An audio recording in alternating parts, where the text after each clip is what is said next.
When I hear hiring excellence, the first thing that pops into my mind is the candidate experience. The candidate experience has to be phenomenal in order for us to have hiring excellence. If we are not treating candidates with respect, if we are not getting back to them on time, we are not being excellent. Welcome to Offer Accepted, the podcast that elevates your recruiting game. Your host, Shannon Ogborn, interviews top talent acquisition leaders, uncovering their secrets to building and leading successful recruiting teams. Gain valuable insights and actionable advice from analyzing cutting-edge metrics to claiming your seat at the table. Let's get started.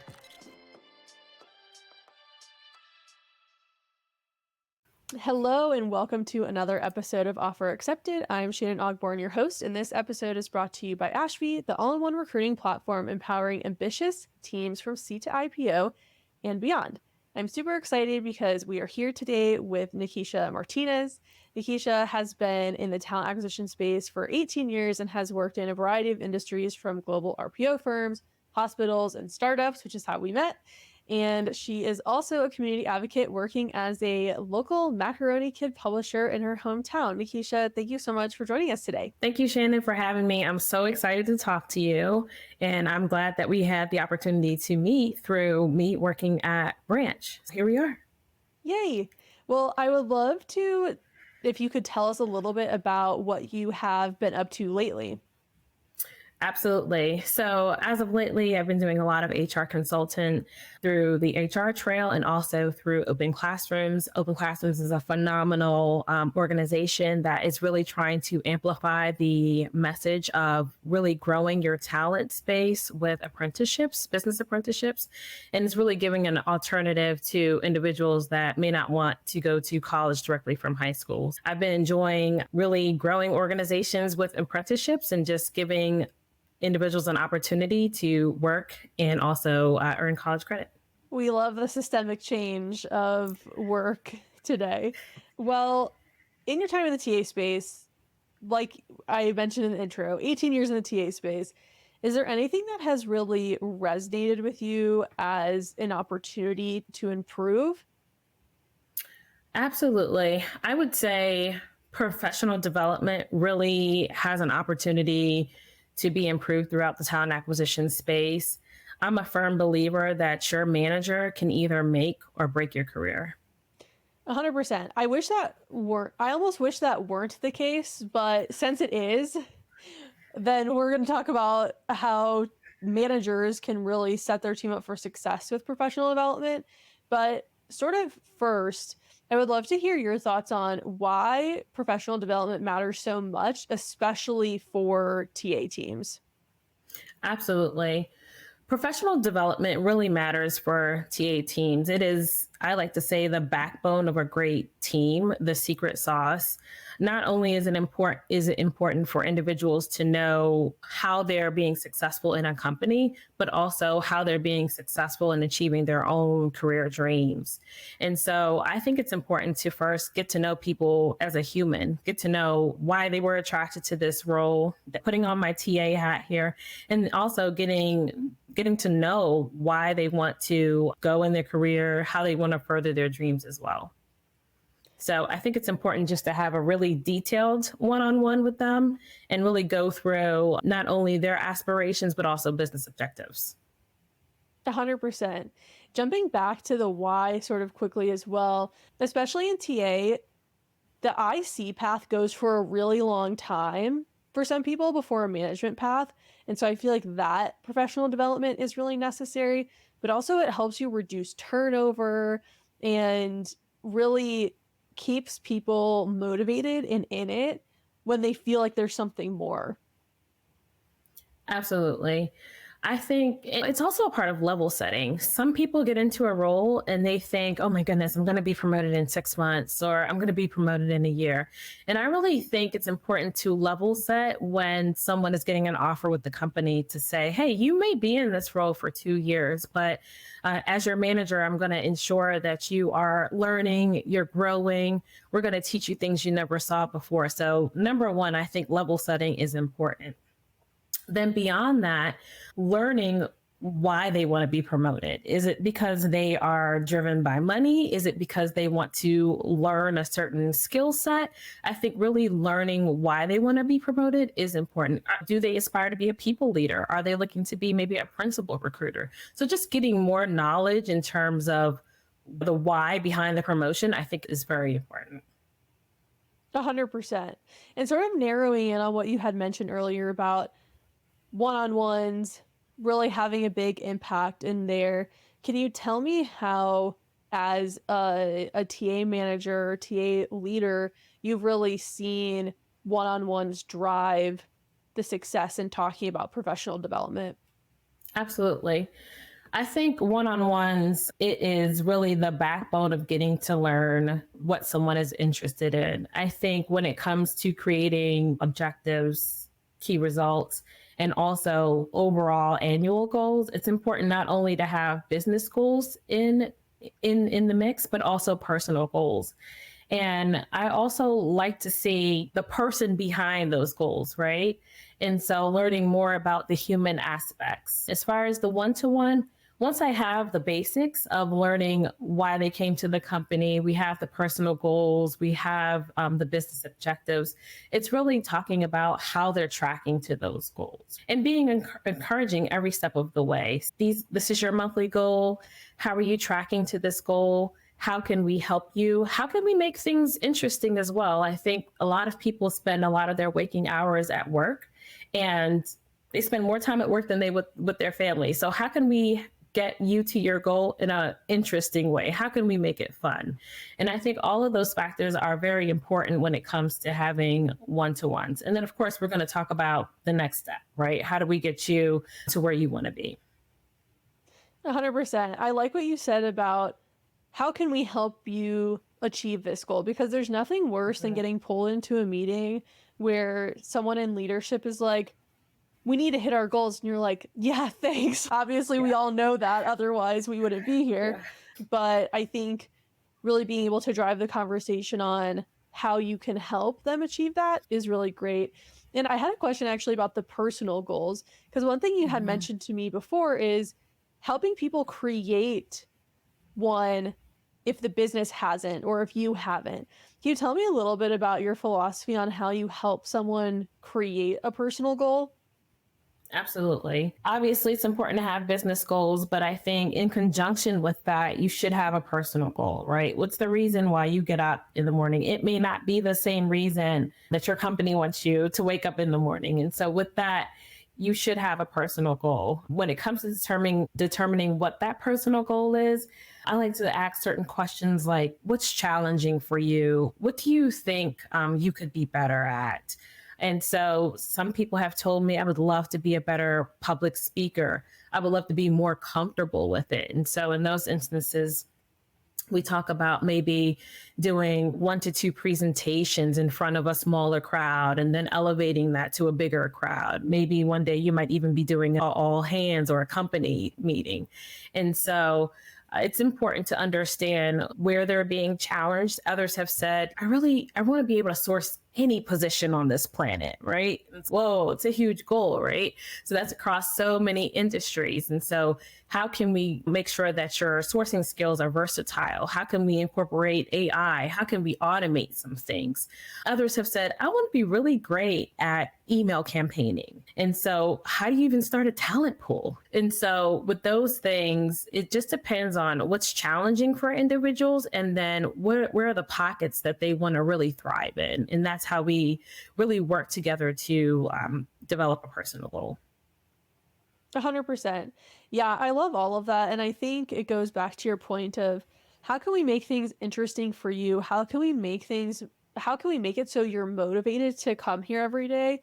Because like you said, yes, business goals are important. They're great. We need them, but everyone is motivated differently. And so by you as a manager knowing that, it helps you keep things interesting while us also upskilling your team in things that maybe you don't already have an expert in.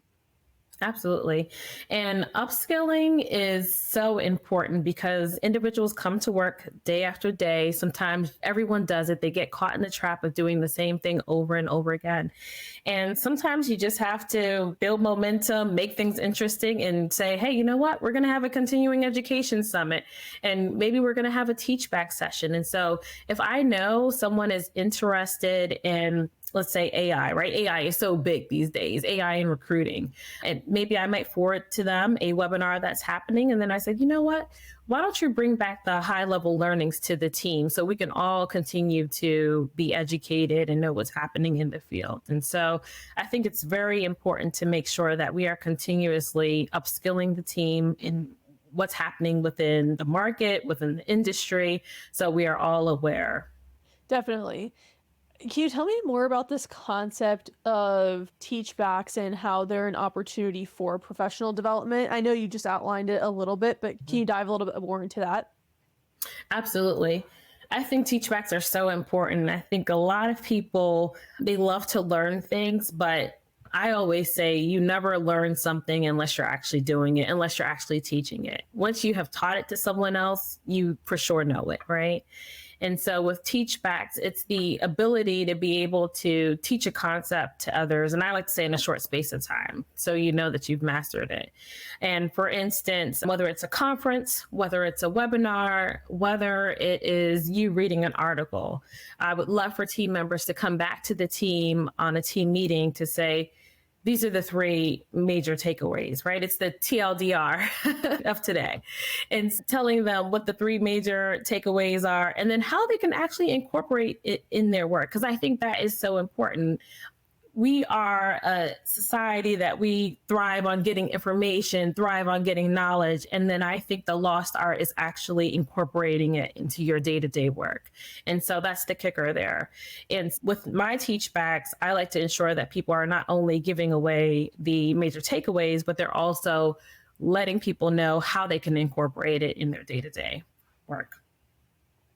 Totally. That's actually one of the purposes of this podcast is like, how can we have people come on where someone could listen today and then tomorrow say, hey, I got this idea or this kind of jogged my mind of a way that I could bring this into my practice of recruiting or leading a team. And so that part is really important. I got a master's in IO psychology and we learned a lot about how important it is to do, because if you don't, the learning is lost. I'm curious in the teachbacks if they ever have, if any of the people that you've had on your team do like an exercise or something like that kind of helps push things forward, or like a sourcing jam and or things like that.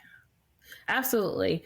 So some examples of teachbacks that have occurred on teams that I've managed are sourcing jams, cold calling jams as well. I know people hate the cold call, but it's a necessity in recruiting. It works. I know that they forget about it. I know that people hate it, but I had so many times while I was at Google where the database is massive and no one on my team would cold call, and I was so uncomfortable with it. But one of my managers was like, just give it a try and see what happens.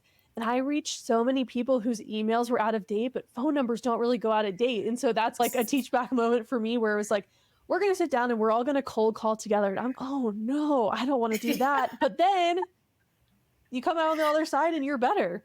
Definitely. You make it fun, you make it interesting, and you get a Slack channel together. And obviously sometimes you have people that will, where'd you get my number from? So you always have those crazy calls that you laugh about later.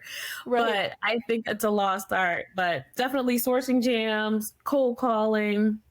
I would even say how to create an email campaign and have it be automated as well. So those are just some examples of teach back sessions. Of course, when we're transitioning to an ATS, which I have before in the past, teach back sessions on this is what I learned today. And this is what you should be doing within your recruitment process just to make sure that the candidate experience is better. So it really can be about anything. It's just making sure that we're fostering an environment where everyone is learning and that they're getting actionable advice. 100%. I know that before when we talked about teachbacks, you've talked a little bit about the opportunity to coach when you're not in a leadership position, especially if that's something that you really aspire to do. Hmm. Absolutely. It gives the person doing the teach back an opportunity to lead and informally lead. So whether they're uncomfortable talking to a group of people or if they're just uncomfortable with material that they're learning, they have an opportunity to coach individuals and also hear the questions that are being asked, or even have the foresight to think about what questions will they ask me, and then put that into their material. So I really do think it's an avenue for individuals to, it's the first step into leadership as well. Definitely. Well, sort of wrapping up the thoughts on professional development and teach backs, anything else you wanted to add? I actually sort of had a last thought of things are tough right now, especially with getting promoted and moving roles and things like that. I was actually curious if you could talk on what that kind of means in the environment of today, because I think it's especially pertinent how you talk to your team about these things and support them despite maybe there isn't a business opportunity. Absolutely. And just because there isn't a business opportunity to be promoted doesn't mean that there is lack of opportunity to expand your skill set. And expanding your skill set is the very thing that will eventually get you promoted. And these days, people are having reductions in force and they're doing more with a smaller team. To me, that is an awesome opportunity for a person to expand their skill set. So whether that is lending some time to another team or being cost chained on another skill set, I think that is a phenomenal way just to put another tool in your toolbox. And one thing that I also wanted to mention, some things that I do differently with my one-on-ones is for leaders out there, sometimes they may or may not take notes. I like to take notes. And I think everyone's had a case of the Mondays when they come back the next week and they're like, what did we talk about the previous week? I think it's important to not only capture notes, but also capture to-dos and what each person is responsible for coming back with the next week as well. Totally. I think as an IC, it doesn't feel good when your manager doesn't remember your conversation. And it's totally normal. Like, we cannot remember everything. And I know some people who are managing like upwards of 15 people at a time. Yes. And so it's going to be really hard without note taking to remember all those conversations. But if you have at least an outline, you're like, okay, now I remember that. Okay, now I remember that came up. I remember we talked about this. And then you're better off because you don't look like kind of foolish going to your team and being like, so did we talk about this? And they're like, yeah, we did. Yes. But you're also like just creating a good environment for your team to thrive. Absolutely. And there's so many tools out there nowadays. You literally don't have to take the tool and take the notes anymore. You just have a normal conversation and the notes are AI populated for you. So I think every manager needs to implement that into their one-on-ones. That's the takeaway today. Yeah, if you're not already doing it. Exactly. AI note takers, gotta have them. Yeah. It's good because then you can really focus on the depth of the conversation instead of having to worry about notating everything, which honestly, it's surprising how good a conversation can be, how much better it can be without having to pause to be like, oh, sorry, I'm writing this down. Absolutely. Absolutely. I agree 100%. Like, you can have a human to human conversation without, what did you just say? Or what was that number? Yep. Yes. Love it. Well, I would like to take sort of a big jump back. We talk a lot about hiring excellence at Ashby, and it's really exciting to hear what this means to different leaders. So I would love to know, when you hear hiring excellence, what does that mean to you? When I hear hiring excellence, the first thing that pops into my mind is the candidate experience. The candidate experience has to be phenomenal in order for us to have hiring excellence. If we are not treating candidates with respect, if we are not getting back to them on time, we are not being excellent. And so for me, the first thing that should be prioritized when we talk about hiring excellence is the candidate experience. From just being human, everyone's been in the position where they want to hear back. They want to know what's going on with their application. And so I think with so many tools these days, it can all be automated for sure. Yeah, to your point about sort of remembering what you went through when you were in this position, I feel like recruiters are pretty good about it a lot of the times, but sometimes I can't believe how many hiring managers just like conceptually cannot recall. Wait, it's like, you waited to hear back about this job. Can't we get this person an answer on Friday instead of Monday? Can't we, if we know that we're not going to move forward with them, like, why can't we just close them out instead of waiting for several weeks? Some of the things that just don't intuitively make sense, but just, I feel like if you go back to just first principle, treat people how you want to be treated. Would you want an answer today, or would you want an answer on Monday? Would you want an answer on Friday or Monday? It becomes pretty clear. Mm-hmm. And I think that's it. It's just going back to the basic principles. If you remember when you were a candidate, how would you want to be treated? And that's it. And also in this market, in this economy, with so many applications coming through, the candidate on the other end doesn't know that the recruiter has 500 applications to go through. So it's a matter of just being transparent with the process. If you plan on opening the position on a Monday and closing it down on the Thursday, why not say that? And then also, in addition to that, making sure that you have just some guardrails and some processes in place to get back to candidates every step of the way can go a long way as far as hiring excellent candidates. Totally. Isn't it sad that the bare minimum that I feel like we should be expected to do is candidates are like, oh my gosh, they actually sent me a rejection. I'm like, how bad is that? But it's tough. It's tough times right now with the leanness of teams, but I'm hoping that things can improve or efficient systems can help people get to everyone, even if they're a lean team. Absolutely. And I know you're probably not going to do it, but I have to have a plug for Ashby because I know I loved the ATS system when I was working in there. All the things that I'm thinking, my goodness, I wish this was automated. Ta-da! Ashby comes in there with a magic wand and makes it happen. So just a +1 for Ashby for sure. Thank you. That's so nice. Yeah, I try not to go too much into Ashby on this because there's best practices and then there's tools that accelerate, but yeah, like that sort of automation is a game changer for recruiters' mental health, honestly, having that automation and everything like that. The other last thing on candidate experience, though, is that you really can't risk your brand on not getting back to people. Absolutely. TikTok, LinkedIn, Twitter. Mm-hmm. I mean, it is rough out there sometimes. And then sometimes someone calls someone out and then their response is like even worse. And I'm like, oh no, this is so bad. I know. And so mistakes happen. I think we can all admit that. But if it's a mistake, it's a mistake and we can own up to that. But candidate experiences, it's definitely really high impact for sure. Definitely. I feel like screenshots are the new offer letter because people are screenshotting what went wrong in the process. And it just shouldn't be that way. We should not give candidates leverage to be able to do that to anyone in the talent acquisition field. I think clarity goes a long way, especially with just transparent messaging. Agreed.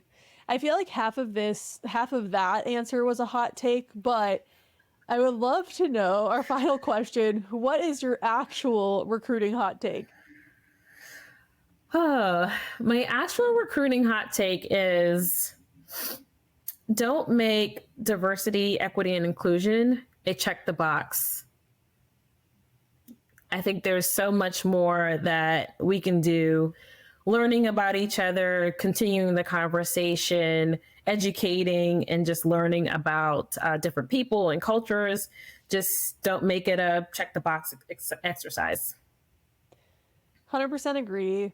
I did a lot of this work when I was at Google, and the impact that initiatives had when managers weren't doing check the box, it just went so much further.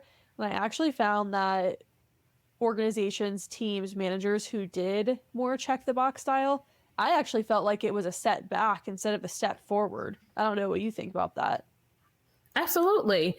I think you have to be able to foster an environment that when you do make hires, that they're actually in a place where they want to stay. And so you have to create that environment. You can't make a hire and then continue on with the same environment that you have. You have to make sure that it's inclusive and that they want to be there. Totally. I always said, which comes first with DEI, the chicken or the egg? Well, they all have to come at the same time. Otherwise, all of your work building representative pipeline is going to be all for naught if the organization or team isn't inclusive. Absolutely. 100%. Amazing. Well, I think we are coming up on our time. Where should people go to learn more about you and your work? People should follow me on LinkedIn. I like to keep my LinkedIn up to date, so please follow me there. Amazing. Well, NaKeisha, can't thank you enough for joining us on Offer Accepted. I really appreciate you spending some of your time with us today. Thank you all for listening, and we'll see you next time. Thank you, Shannon. Thanks for listening to Offer Accepted, the podcast for ambitious recruiting professionals, brought to you by Ashby, the all-in-one recruiting platform. If you enjoyed this episode, be sure to follow and share with your TA community. We'll see you next time.